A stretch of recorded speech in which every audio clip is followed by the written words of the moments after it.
من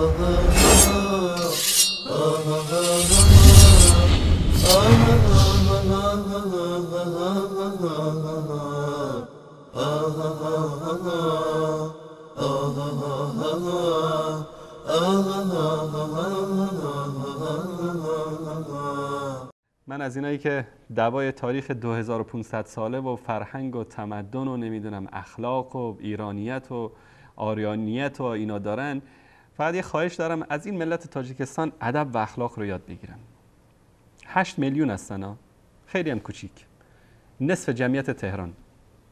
ای کاش اینایی که ادعای پیروی علی و آل علی رو دارن اخلاق رو از ملت شریف تاجیکستان یاد بگیرن، انسانیت، شرافت رو از اینا یاد بگیرید. خاصا یعنی طرف صحبت‌های من لقیدهای قم و تهران و مشهد هست، اینایی که ادعا دارن همیشه که ما پیرو علی هستیم و شیعه علی هستیم. یک کمی اخلاق رو از این ملت یاد بگیرید. یک روز دیگه هم گفته بودم تو این شبکه، بازم تکرار میکنم، حدود 5-6 سال هست که من برنامه زنده دارم، تا حالا یک تاجیکی توهین نکرده.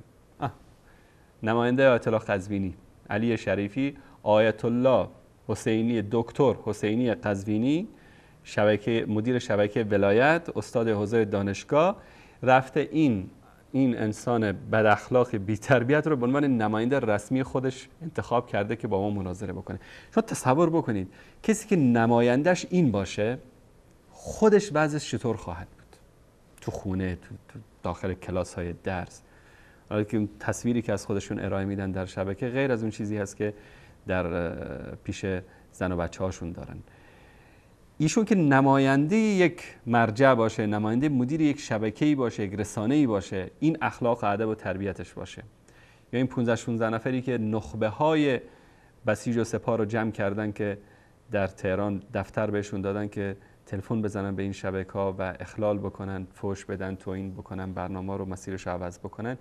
اینها زبده های این حکومت هستن. اینا نسلی هستن که جمهوری اسلامی اینا رو تربیت کرده. حضرت امام، همون حضرت امامی که شهوترانی با دختر شیرخوار رو جایز میدونه. باورتون نمیشه؟ یعنی این مذهب آخوندیزم، شما تصور بکنید وقتی یک نظامی رهبرش این باشه، شما از کوچیکتر از اینا چی میتونید توقع داشته باشید؟ میخواید که اینا معلمین اخلاق باشن؟ میخواید که این شهوترانی خمینی، این دجال قرن 20، این تحریر الوسیله حضرت امام خمینی، اینم شناسنامه‌اش احمد جان زوم کن که ببینن، خود ایران چاپ کرده. هر کم باورش نمیشه بره مسئله 12 در کتاب نکاح رو ببینه. اینم ترجمه فارسیش.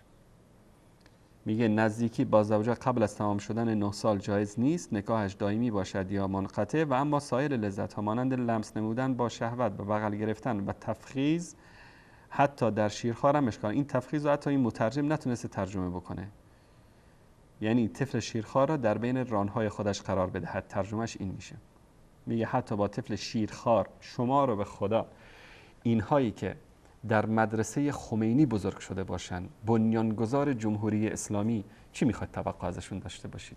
میخواید که بیان اینجا فحش ندن، توهین نکنن، اهانت نکنن؟ رهبری که شهوترانی با کودک شیرخوار، والله در دین یهودی، نصرانی یا آتش پرستی، در جنگل‌های آمازون، در بین حیوانات، شما را به خدا تا حالا دیدید که یک گوساله‌ای که تازه به دنیا آمده باشه یک گاو نر به طرفش بره؟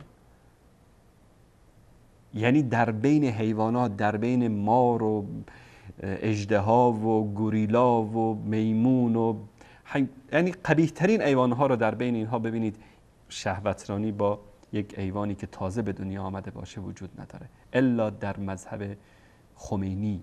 و اینها علی شریفی عضو سپاه پاسداران مشهد، این شاگرد خمینیه، کسی که خمینی اینو تربیت کرده، این مکتب خمینی اینا رو تربیت کرده، جمهوری اسلامی اینا رو تربیت کرده. شما میخواید از اینا چه توقع داشته باشید؟ و من گفتم تا هنوز